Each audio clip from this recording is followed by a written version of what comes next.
All right. Welcome to the Society of Rugged Developers. We are at episode 12. Thanks for joining us. I'm your host, James Wickett, with my co-hosts who I'll be introducing, Lance Vaughn and Matt Konda, and our special guest, who more will be said momentarily. So, you like the suspense. Lance is already excited. So, just want to remind everybody why we're here, why we're on this podcast. This is kind of a journey for practitioners. You know, we're looking and trying to explore what rugged is, what it means, how to implement it, and move it into our organizations. You know, the Rugged Handbook has a quote, and I want to read it. It says, "Whether we choose or not, we all trust software with our lives, our finances, our safety, our government, our communication, our businesses, and even our happiness." And so, for this podcast, we are on a hunt for rugged truths, and we invite you to the journey and to become a part of this. So that is why we are here. You know, as we've been going through the weeks and months, is kind of going through this, we've seen what does it mean to be rugged, and how do we, when we take the whole idea of rugged and we apply it, what are the things that it affects? And we've started to identify the types of attributes that rugged brings to you, both in security, availability, reliability. We have that big, if you're familiar with the podcast or with the blog, we have the big, slide that has like all the different information about the different types of attributes. But we've also seen like the process of becoming more rugged and where that impacts quality in the organization, where it impacts transparency, where it sort of is more like a cultural change, a cultural shift, and most of all, we see that it has some value creation. So, if you think those are cool, and we should be working on the rugged, then you have on rugged, defining it, implementing it, then you have come to the right podcast. All right, so enough of my yammering, and let me introduce my co-host, Lance. Why don't you kick us off? Yeah, absolutely. Thank you, everybody, for joining us. So my name is Lance Vaughn. I am a developer, have been a developer for 30 years now, and you can see the gray in the beard. Founder, CEO of Cab Forward, and one of the big things that we try to do at Cab Forward, we develop web and mobile software. Most importantly, we're trying to instill a culture where we all take personal responsibility for quality and for excellence. And at the end of the day, that essentially really is what rugged is. It's your own personal commitment and cultural, organizational commitment to doing the right thing. And we'll get a little bit deeper into that. So, Matt? Hey, so I'm Matt Konda. I founded Gemini to be able to have this conversation on this podcast. Nice. With that, I mean, really, I want to thank Wolfgang for joining us. Wolfgang Goerlich is VP at Viapoint. He's active in MySec, which if you're not familiar with it, you should familiarize yourself with it. He is a key organizer for B-Sides Detroit and Converge. And we got to talk a little bit last week at Converge, and I had some ideas about how that might contribute well to this discussion. And so I guess I'd love to hear more, Wolfgang, about what made you want to start Converge. And What is Converge? Yeah. Let's start there, right? So is it more than just a verb? Absolutely. So the intent and the vision with Converge was to start bringing the developers together, start bringing the IT security folks together. I had this realization a while back, right, that developers and hackers we really have become separated in time and space. And that sounds a little bit over dramatic, but you know, I attend a lot of developer conference, and I'd hear about the shiny new things that people were working on, and the new toys, and you know, Internet of Things is great. And that was like 2 years ago, right? And then a couple years goes by, and I hear those same ideas, those same concepts again at a hacker conference as the new things that everyone's freaking out about, right? The new panic of the day. In a way that kind of makes sense, because you know, it takes a year or two for products to hit the market, and once they do, it takes another few months for security professionals and researchers to take a look at them. And then suddenly, of course, the red flags go up, and everyone's like, what did they do? Why did you guys do this? And the developers are like, well, we've been talking about it for years. This is the way we do it.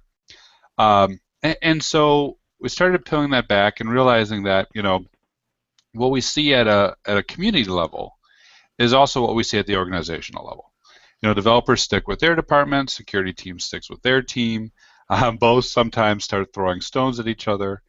And we see that same build to break cycle, right? With the developers all jazzed up in the beginning, new projects, lots of excitement coming down the pipe, and then the security team panicking months later as the code goes live and scrambling trying to close those holes. So Converge was our first step here in Detroit, where we really got this blossoming developer community and startup community to bridge the cultural gap and to begin shortening that build to break cycle, right? So let's get into the same space. Let's cross train. Let's start speaking the same language and discussing these things early on. Let's make sure the hackers know what the developers are excited about in building, so we can begin saying, well, what about this? What about that? And have you consider these thoughts? Similar moves are in progress, of course, in user communities. We got OWASP. We've got, MySQL was already mentioned. These are just simply some great grassroots ways to start fostering the champions in our organizations, who hopefully will become, those boundary spanners who can enable the communication, the practices to flow between these two disciplines. I love that, boundary spanners. We all need some of that. Yeah, absolutely. And that's what we see when we start to see organizations who adopt rugged, right? That's where you get a couple people who get it, who can join the two groups, and who can champion for both sides. Wow. Okay. So when we try to think about what you're doing there, I definitely see the idea behind the word converge. It makes complete sense to me. And one of the things we've identified with rugged is that it really is more about soft skills than hard technical skills, and it really is about breaking down barriers and creating intensely collaborative relationships with the folks on your team, to provide better customer service, to provide more transparency, etc. So do you see Converge really being a rugged conference, or is it even more than that? And maybe this is a good opportunity for you to kind of give us your perspective of what rugged is, so that we can kind of see what you're doing here. Yeah, absolutely. Personally, to me, rugged is all about building products that are field ready, right? So rugged blends usable with defensible. Was it the William Gibson quote that I love, which is the street finds its own use for tech, right? Development's like that. We can't entirely foresee how the world will use and even abuse the software we create. And so rugged provides, in my organization, a framework for having discussions around balancing usable with defensible and making security a feature like any other, and so that security ultimately becomes just another facet of quality. But the way to do that, of course, is to drive change culturally. And I liked in the opening how you touched on that. It really is soft skills. Culture first. That's how you do rugged in a DevOps team.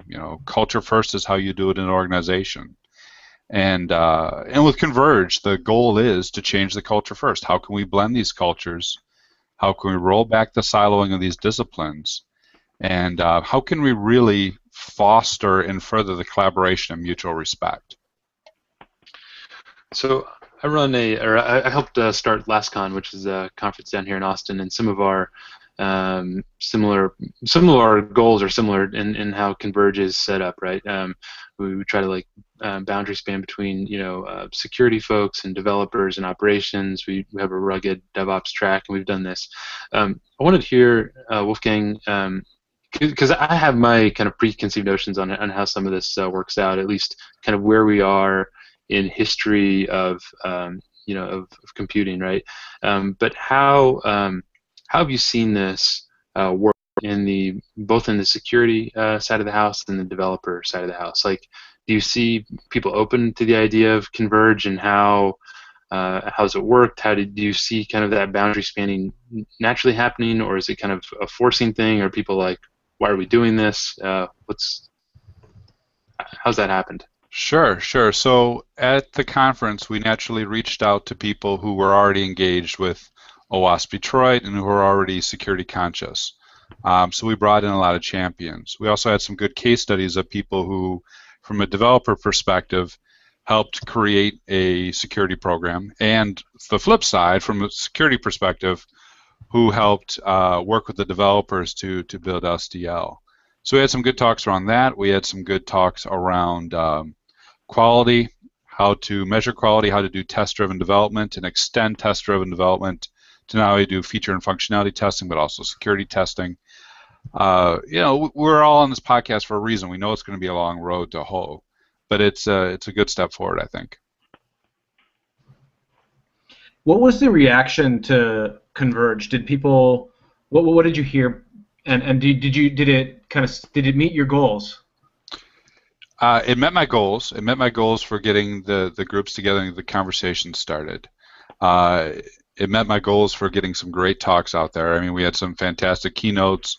The dev track was anchored by the Bug Crowd folks. It was good in that route. The number one feedback I got from everybody is, we need more people here. I get it. I wish my coworkers had come. You know what I mean? I kept hearing that over and over again. So I think next year that's going to be our big push, is just to get the word out more and get more people involved.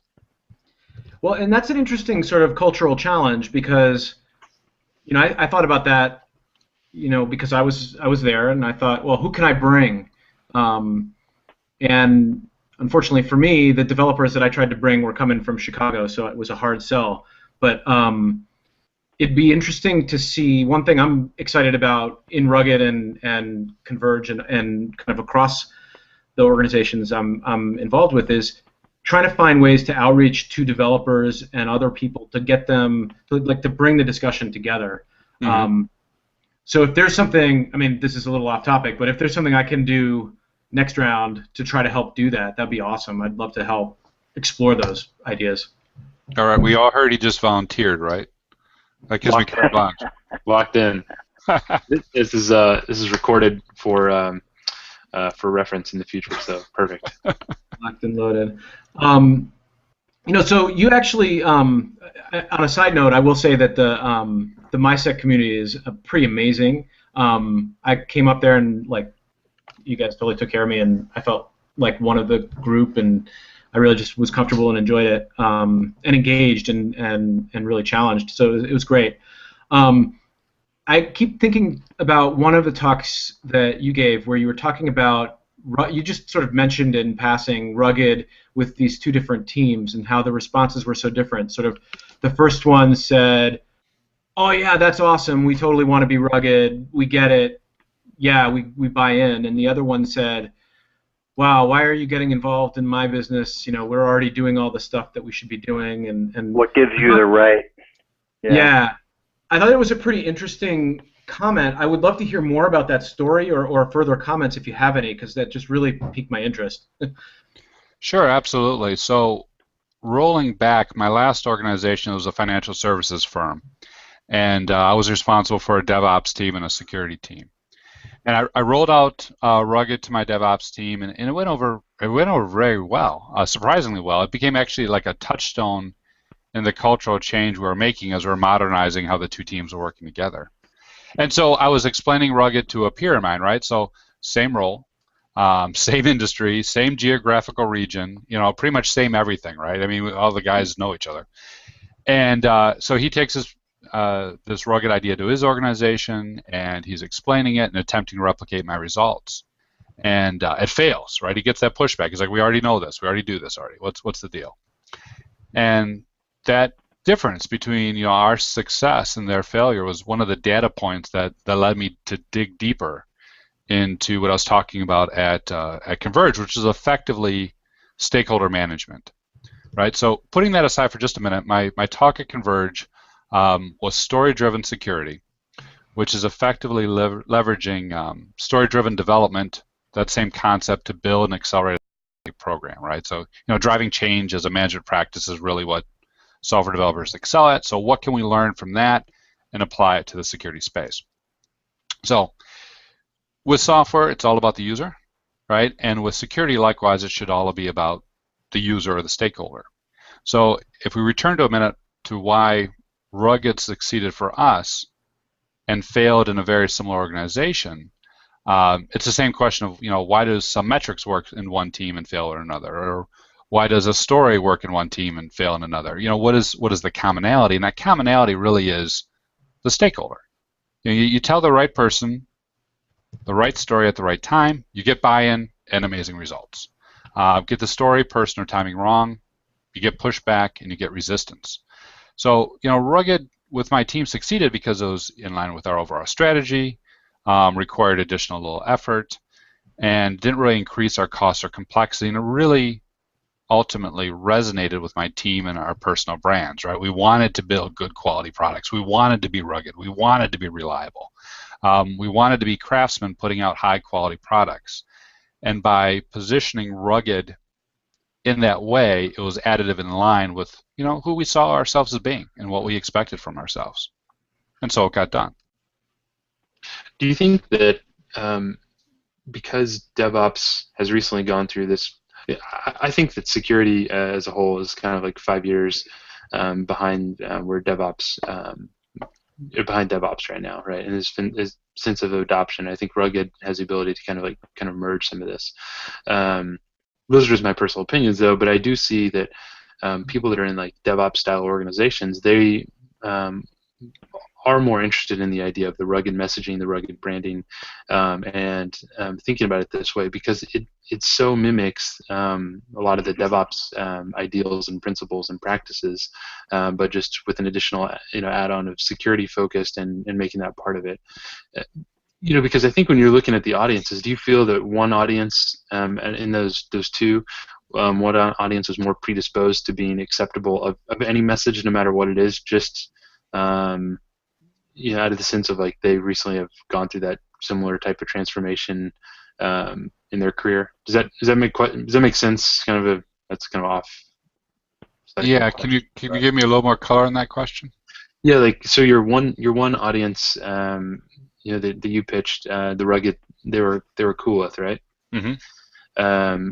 You said they were primarily DevOps because they've kind of gone through that cycle of adopting DevOps, and sort of there's sort of a world that embraces change, right? And is really sort of in the sense of defining itself right now. You think they're more open to that, messaging, maybe where the other team maybe hasn't gone through that. I don't know how would you compare like the audience in both of those two situations? I think we were rolling out DevOps at the same time we were rolling out Rugged, so it was pretty close in time. The main difference, I think, was just in positioning Rugged to say, look, here's a way that you can be better, versus positioning and saying, look, you're not doing a good job, here's what you need to fix, right? Mm-hmm. No one wants to be told that you're failing, right? As opposed to saying, look, we already know you want to do a good job, we already know that you're a professional, here's some additive tools that you can use to take your game to the next level. I think that positioning is much more effective. Totally agree. Wolfgang, did you take your team through the Rugged Handbook and Manifesto, or did you take your own approach or spin? And I'd like to ask a follow-up question, which is, what recommendations would you make to other executives who want to pitch Rugged to your team? Your lessons learned, your pros and cons. Mm-hmm. Mm-hmm. So we did go through the manifesto. The Rugged Handbook came out after we had already started the change.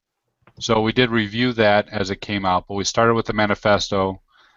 We started it with some training material that I put together.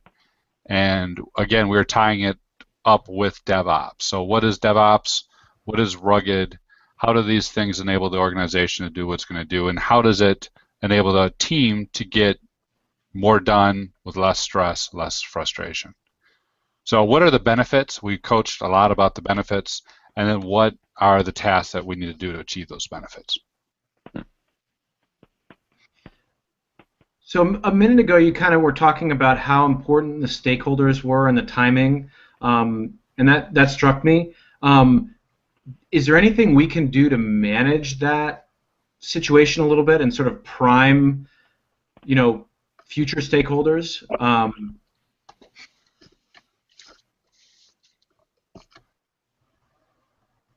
Is there more? I wasn't sure if you had more to that question. Well, I Prime. wasn't either. So this again, this kind of returns back to some of what I was discussing at Converge. You know, if you think about it, how do we succeed in communicating rugged or any change to our teammates or executives? Well, it starts top down, right? So first, what is the mission of our organization and our executives? Second, what is the brand of our organization, our executives, right? Third, what is the strategic intent and tactical plan of our orgs and our execs? Now, if you look at mission, brand, strategy, tactics, given these, how does Rugged support and bolster our orgs and our executive teams? So, for example, when I was in the financial space, right, and I was working for a money management firm, I talk about the funds, I talk about the clients, I talked about the precepts of Rugged and DevOps, you know, the attributes. But what I was ultimately focused in on is here's the things that we are doing that support the overall mission and intent. And in coaching it that way, that's really how we succeeded, right? So how do we communicate Rugged? How do we get the timing and the message right? We don't. You know, we communicate about what our stakeholders want, what they care about, and we say, okay, here's what you're trying to do. I'm going to do these three things. And if you want to peel back the onion more, I'll show you the Rugged Manifesto. We can dig as deep as you want. But we are going to do the right things to make sure that you can do the right things. Right? And that's all how you, in my mind, create a culture of quality, build high-quality products, and talking about it that way allows us to push everyone forward. I like the way you said that. So Wolfgang, you mentioned the attributes. We've been looking a lot at the various attributes over almost a whole year now, and we've whittled them down to a few, and then we've added some new ones in there, and then we've also noticed that there was almost a natural grouping with which, if you look at the slide on ruggeddev.org, you'll notice that natural grouping with the highest level grouping being security and reliability, and then maintainability. And furthermore, one of the things that we noticed was that might also give us a chance to potentially recommend that there is a prioritization that you can do between security and reliability and maintainability. So one of these conclusions would be, you know, you wouldn't necessarily want to be devoting your time on the maintainability of a system if you had some pretty severe security holes that needed to be mitigated, right? So I'm just curious, I'm throwing this to you out of nowhere, but I'm curious if you would agree or disagree with that kind of conclusion that we've come to. And then I would also ask, you know, at what point can an organization feel comfortable enough that their application is secure enough so that it would then allow them to feel comfortable concerning themselves with other less important or lower priority items such as reliability and maintainability? Or would you suggest that framework is just complete bunk and we should start over from ground one? Well, I like the framework. I like the concept breaking out. To me, I've always viewed, and this may sound strange, but I've always viewed security to include reliability and maintainability. Because if you think about it, ultimately, what are we trying to do, right? We're trying to protect our organization's ability to achieve its mission by defending the IT assets that enable that mission. And by assets, that's the hardware, the software, both, you know, off the shelf and in-house development. By defending, we're looking at things like reliability. Is it available? Is it serving the business need? Things like maintainability. Can we maintain that business mission over the longer term? And things like security. If people are attacking it, are we able to keep in business and keep going, right? In the face of normal use, maintenance, accidental abuse, malicious attacks.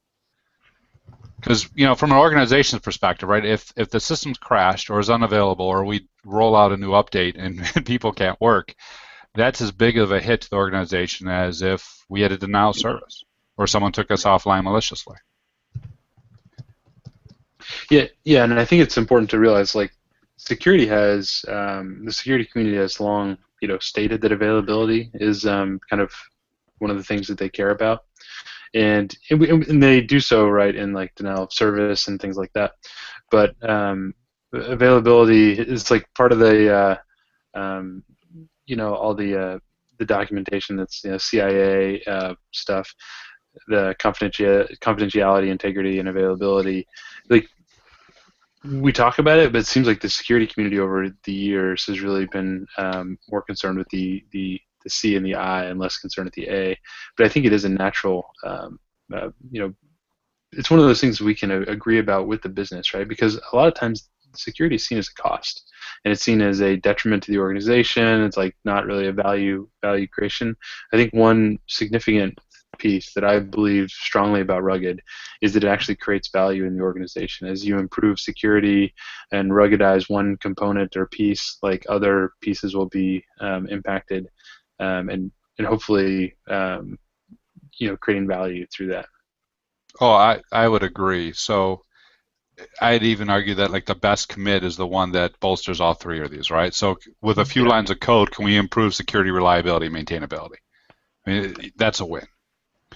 In terms of organizations, again, getting back to Converge, I invited two different speakers, one to speak on business continuity and one to speak on business impact analysis, because both of those disciplines, to me, are very fascinating in terms of analyzing the overall value that all this IT stuff that we build provides, and then looking at the cost associated with downtime, with attacks, with it being unavailable. And you're absolutely right. I mean, there's going to be trade-offs, right? Trade-offs is what we do in systems and software engineering all the time.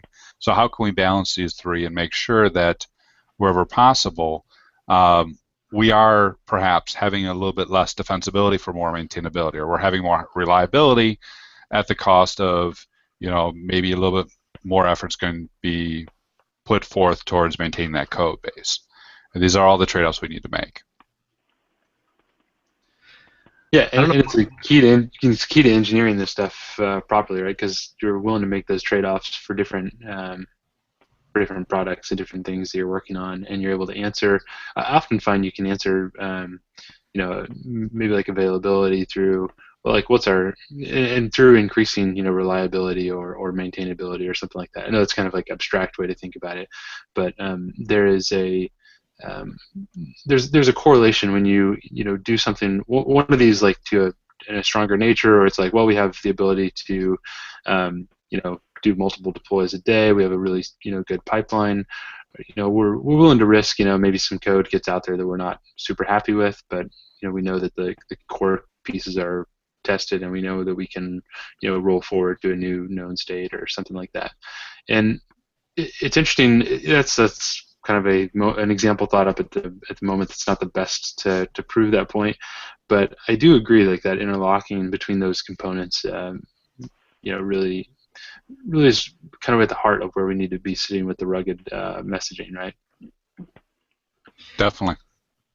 It's funny, so while you were talking, actually both of you, I was imagining the cockpit of a rocket ship with 12 throttles, all of which are at some level of being pushed up or down, sort of like how jets have the thing that you kind of push forward, and that, like, each one of those corresponded to one of these attributes that you're talking about. And then I sort of was thinking to myself, well, kind of the challenge with software is that there's one throttle that's always all the way down, right? And that's the feature throttle.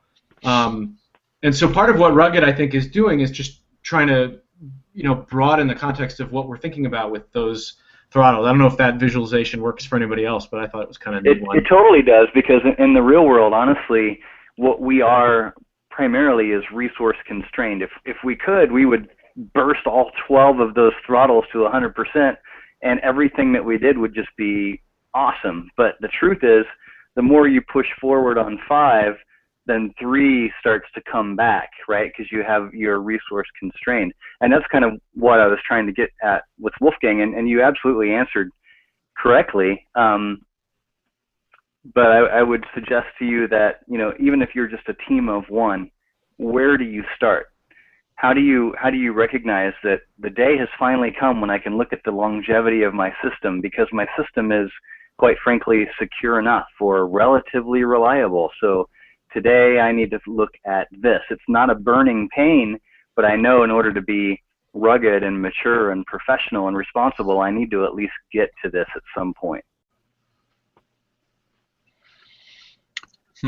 Yeah, so when is it maintainable enough? When is it secure enough? When is it reliable enough? Those are great questions, because everything has an opportunity cost. And just simply having a framework to measure those things, I think, is good. That's why I like impact analysis from BCP, but that's very high level. I haven't seen, have you guys seen anyone do like impact analysis at a feature level? I've done a little bit of it, but it's very experimental, and I don't have like a framework for it. Although that's something I think ZenMode actually asked me to do. That would be fascinating to me, because either at a feature level or at a story level, as these things are going through, what's the value it's going to add, and what is the real or perceived risks around these 3 categories? Mm-hmm. And I haven't seen one who does that well. You know, but we're still very early in rugged, right? Well, so my experience, which I talked about in the talk at Converge, was that really the value was having the different stakeholders, both technical and business side, present for the discussion about that prioritization, and that was cathartic for this group specifically, because the business wasn't used to having to think about trade-offs, particularly related to security, at the case study that I was talking about in this case. So it became an interesting change where culturally they started to embrace security because they had to weigh it. Even when they decided not to do things, it was actually positive because they were involved. Mm-hmm. So I want to see if I can put Lance on the spot here. One time, a couple weeks ago, we had a whole discussion about whether a person can be rugged by him or herself. And Lance basically asserted that yes, a person can be rugged by themselves, and I asserted that no, rugged is an organizational thing or a team. You can't be rugged on an island because you're generally not producing a product in a vacuum. It's not just you. And I think this. So I guess I posed the question, like, can you be rugged as an individual? And as a follow-up, like, how do you start?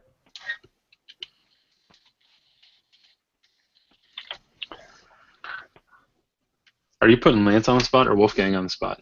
I think I'm putting Wolfgang on the spot, but I hope so. I thought you said Lance on the spot. I was waiting to hear the answer to this. As a defender of Lance. Lance, what do you think? So Wolfgang, who is right here? Because one of us has to be right and one of us has to be wrong. I grew up with one older brother, and it's just the way that it is. All right. So, Can you be rugged on a team? How come you guys didn't want me to decide this for you? I didn't know we were going to have so much drama on this call. Can you be rugged by yourself, or does it have to be a group thing? All right, so that is a really good question. If you say that, if you define rugged as a cultural practice, you can't say you have a culture of one, right? You can't be the one man on an island, the one man who's a rock, who has his own culture. So from that perspective, no, you definitely can't be rugged all by yourself. Well, then I give up. I'm going to quit. I quit, James. But I am going to flip this a little bit, though, and throw Lance a vote. Because did you guys ever see that YouTube video? It was a TED Talk where they were walking through how change happens. They had one goofy guy dancing, then a couple other people joined them, and then everyone was, did you guys see this? Yes. All culture change ultimately starts with one person. It's Bingo. that one person who's a champion. It's the one person who's a boundary spanner. It's the one person who stands up and says, today I'm going to make sure that my code is secured, is maintainable, is reliable, and rocks. And then Yep. tomorrow I'm going to start pushing internally and explaining this to others, right? It takes one person to be a role model. I'm glad you said that. Otherwise, I was going to have to reach out and bring a mathematician on to prove everybody wrong. You still may want to do that. Yeah, bring a math. So you could summarize in saying, rugged, you can do it alone, but it's best done in a group. You could say that. We probably shouldn't, though. Yeah. Yeah, I mean, absolutely. I don't think that one rugged person makes a team rugged. However, I believe, to answer the question directly, you can, as an individual, practice rugged on your team. And part of that, as we've mentioned many times, is more of a social, soft skills sort of thing. So when you're hanging out at the water cooler, start talking to people about, why you're doing what you're doing, and why it's important to the organization that you are taking a rugged approach to the way that you do things. Agreed. I love being right. Well, you're only half right. I know. All right. Well, so what? Let's go back to rugged at a high level, and then I think, James, we're going to want to try to close up here pretty quick. Yeah, I think we're kind of coming to the bottom of the show, Okay. But yeah. I'm curious, from your perspective, Wolfgang, where you think rugged is in its life cycle, and what are some of the next steps? How can people get involved? What should we really be working on? If we're just talking about this podcast, then that's great. Who should we be talking to? What kind of questions should we be asking them? For some of our listeners, what can they be doing? What kind of questions should they be asking their coworkers? What kind of things should they be doing? Give us the big picture, and then let's get us some pragmatic things that we can actually go after. So I started with rugged when the manifesto came out. So I think we made some great progress since then. The handbook has really helped. I think we need more case studies. I think we need more evangelism. I think we need more people asking, what works in this organization and why did that organization not fail, like we were talking about earlier. We need to start digging into the practical matters of how do you, like we were talking earlier, how do you balance these three levers in a rocket ship? How do we communicate risk at a very granular level that makes sense to the software developer? So we're heading a good spot. Rugged has definitely matured quite a bit since I started looking at it. This podcast is definitely a big part of that. We just need to get the word out and start getting some feedback cycles to help us improve. So do we need a framework, or does the world not need yet another framework? Oh no, we need the rugged top 20 critical. I don't know. Now no, please. No, I don't know that we need a framework, but I as we move forward, I think getting some tactical guidance will be very helpful. Yeah. Yeah, I think as we'll see some maturation around rugged, like we've seen around in the DevOps space and other kind of cultural big shifts, right? Thinking that kind of like impact an organization or impact an industry, and so I think we'll see like tooling and interpretations and frameworks, and I love the idea that we're chatting about here is of doing impact analysis at the feature level or the story level, and like helping communicate that downwards. And yeah, I think I think those are some natural progressions, like organically that stuff will go.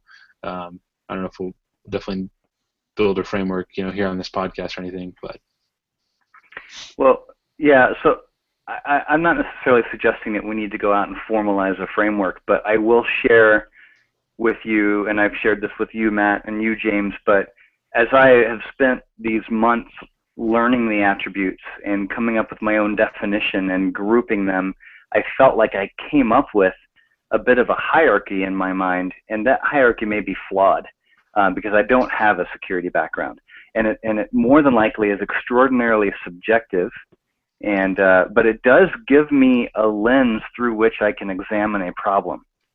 And that, to me, is what a framework is. It doesn't have to be a 400-page document with a series of steps, etc., right? But just some, a lens, a background, some experience through which you can examine a problem and come out with some, even if it's a high level, some analysis that will then give you a series of steps to take and a priority, an approach at which step to take first, and then second, and then third. So with that, I'll throw it over to Matt. So, hey, Wolfgang, I knew that this was going to be an interesting discussion, but it was beyond what I had expected. I really appreciate you making the time. I think we all do. So thanks so much for joining us. The quote that I'm still sort of processing was one of the first things you said about developers and security being separated by time and space. We're all a little bit separated by space and a little bit by time, but I think we got a little closer. And that's what I think we're trying to do with the podcast. So thanks so much for being part of it. Yeah, thank you very much for having me on. It's been a good time. Thank you, sir. All right. Well, thanks, guys, and we'll see everybody back. I believe our next episode is going to be on August 12th, and look for the invite as that comes out. All right. Thanks, everybody.